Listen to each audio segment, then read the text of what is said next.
আপনারা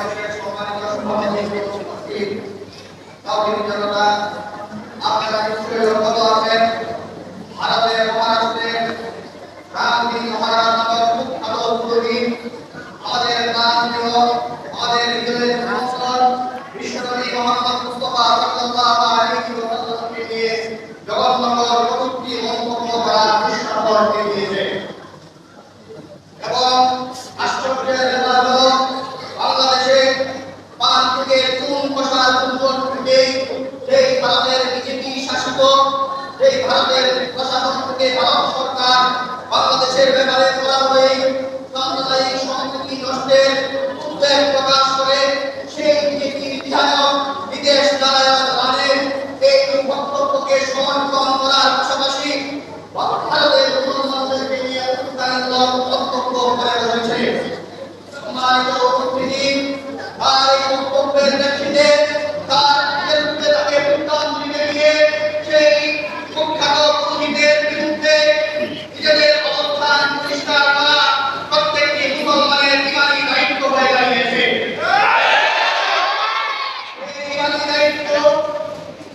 সেই ইমানি দায়িত্ব সমাজ প্রদর্শন করার জন্য আজকের এই সমাবেশ থেকে আমরা অনেক ধন্যবাদ জানাই।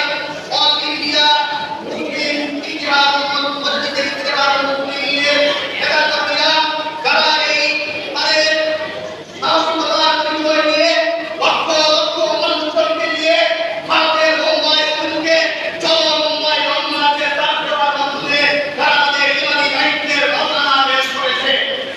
সম্মানিত উপস্থিতি, আমরা সেই সমাবেশ থেকে সেই অল ইন্ডিয়া ইতিহাস মসজিদের ইতিহাস মুসলিমের সেই কার্যক্রমে একাত্মতা অংশগ্রহণ করছি। পাশাপাশি আমরা গভীর দুঃখের প্রকাশ করছি, এই ভারত সেই ভারত কিছুদিন পূর্বেও যারা খুব সরকার মাধ্যমে এই জঘন্য চক্রান্তের প্রকাশ দেখিয়েছিল,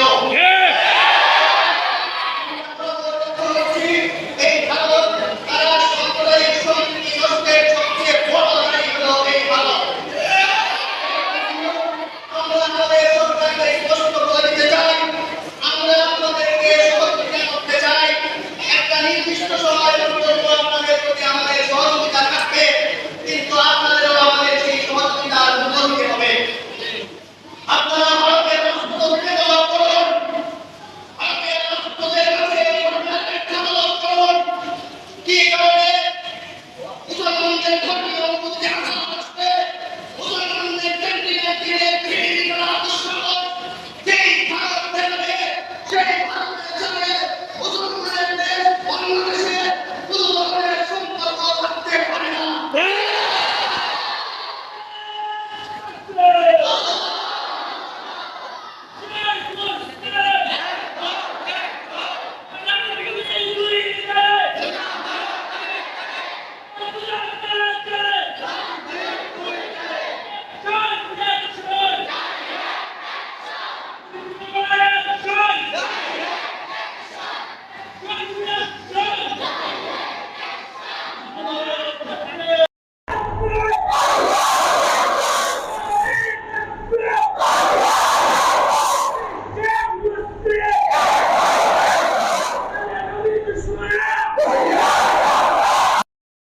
أما بعد فأعوذ بالله من الشيطان الرجيم بسم الله الرحمن الرحيم হিন্দু পুরোহিত রামগিরি মহারাজ কর্তৃক আমাদের প্রিয় নবী মুহাম্মদুর রাসূলুল্লাহ সাল্লাল্লাহু আলাইহি ওয়াসাল্লামের চরিত্রের উপর যে বিকৃত বক্তব্য দিয়েছেন তার প্রতিবাদে কুলিয়ারচর ইমাম উলামা পরিষদ কর্তৃক আয়োজিত আজকের এই প্রতিবাদ সমাবেশের সম্মানিত সভাপতি, সম্মানিত উলামায়ে কেরাম, সম্মানিত আশিকে রাসূল তৌহিদি জনতা, আজকের সমাবেশ থেকে রামগিরি মহারাজের মহানবী সাল্লাল্লাহু আলাইহি ওয়াসাল্লামের চরিত্রকে ব্যঙ্গ করে জঘন্য কটূক্তির তীব্র নিন্দা জানাচ্ছি। 2 নম্বর, অন্তর্বর্তীকালীন সরকারের কাছে রাষ্ট্রীয়ভাবে নিন্দা প্রস্তাব ও এহেন জঘন্য কর্মের জোরালো প্রতিবাদ জানানোর জন্য দাবি জানাচ্ছি। কসাই নরেন্দ্র মোদীকে জানিয়ে দিতে চাই, অতি সত্য তুমি এই উস্কানিদাতা এবং জঘন্য কটূক্তিকারী, নবীর দুশমন, নবী সাল্লাল্লাহু আলাইহি ওয়াসাল্লামের শানে বেয়াদবিকারী এই মহারাজ রামগিরি মহারাজকে অতি সত্বর আইনের আওতায় এনে বিচারের সম্মুখীন করুন। সংগ্রামী ভাইয়েরা আমার, বাংলাদেশের জনগণ ভালো করেই জানে শয়তানকে কিভাবে সোজা করতে হয়। পৃথিবীর আর কোনো মানুষ জানুক আর না জানুক, বাঙালি জনগণ ভালো করেই জানে। বাঙালি জনগণ জানে যদি সোজা আঙ্গুলে কি না ওঠে, প্রয়োজনে আঙ্গুল বাঁকা করতে হয়। ভারত সরকার কুখ্যাত রামগিরি আর সেই বিধায়কের যদি গলা দিতে না ধরে, আমরা প্রয়োজনে বাংলাদেশের দোকানপাট থেকে ভারতীয় পণ্যগুলিকে বঙ্গোপসাগরে ঢিলে ফেলে দেবো ইনশাআল্লাহ।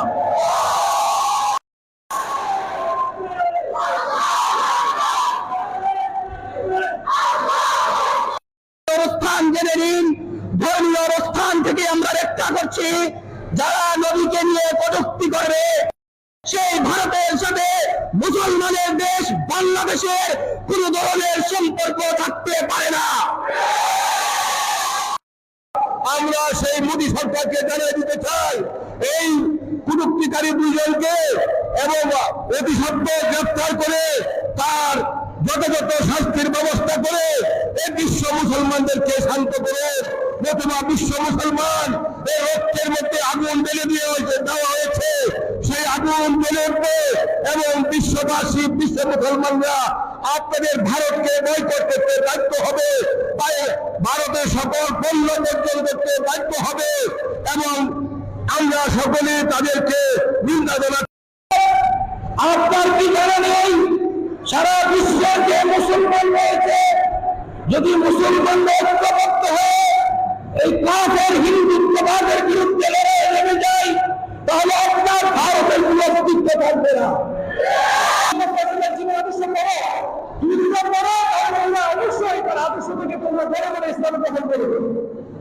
রামগিরি মহারাজের দিকে সতর্ক করে বলতে চাই, এই খুদার জমিনে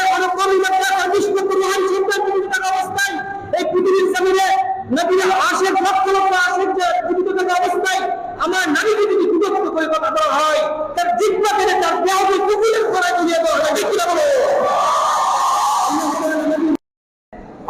অন্তঃস্থল থেকে প্রতিবাদ জানাই। আল্লাহ পাক আমাদের সবাইকে এক প্রতিবাদ করতে চাই। আমরা আমাদের বাংলাদেশ বর্তমানে অন্তর্বর্তী সরকার দেশটাকে একটা পর্যায়ে নিতেছে, এমন অবস্থায় আমরা শান্ত শিষ্ট ভাবে আমাদের নবীর উপর কটূক্তি করার প্রতিবাদে আমরা শান্ত শিষ্ট ভাবে আমরা প্রতিবাদ জানাই। ঘৃণা করি, ওদেরকে ঘৃণা করি, ওদেরকে করতে হবে। যদি গ্রেপ্তার করানো হয় তাহলে ভারতীয় রাষ্ট্রদূতকে অতি সত্বর পররাষ্ট্র মন্ত্রণালয় তলব করে রাষ্ট্রদূতকে অবিলম্বে ভারতে ফেরত পাঠাতে হবে এবং ভারতের সাথে বাংলাদেশের সব ধরনের কূটনৈতিক সম্পর্ক ছিন্ন করতে হবে। বাংলাদেশের মুসলমান জাগ্রত হয়েছে।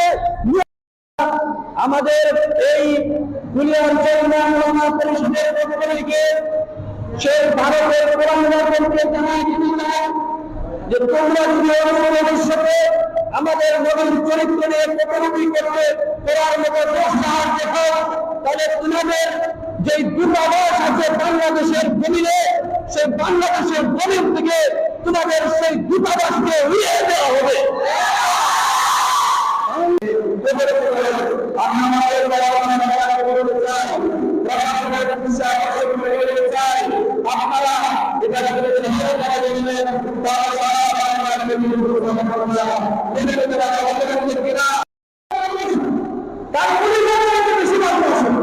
সেই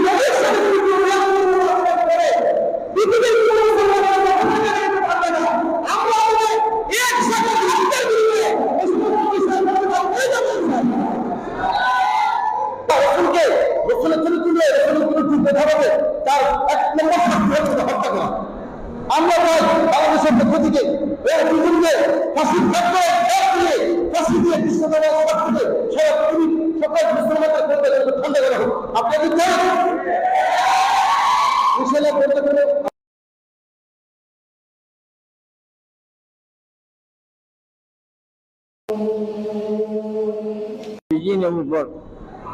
হিন্দুত্ববাদী দেশ ভারতবর্ষের মোদী সরকারের পক্ষ থেকে এক কুলাঙ্গার আমাদের নবীর উপরে এরকম সমালোচনা এবং কটূক্তি করছে। এই জন্য আমরা নিন্দা জানাই এই সবার পক্ষ থেকে এবং আল্লাহ পাকের দরবারে তার উপযুক্ত বিচারের প্রার্থনা করি। রব্বিরহামহুমা কামা রাব্বায়ানি সগীরা।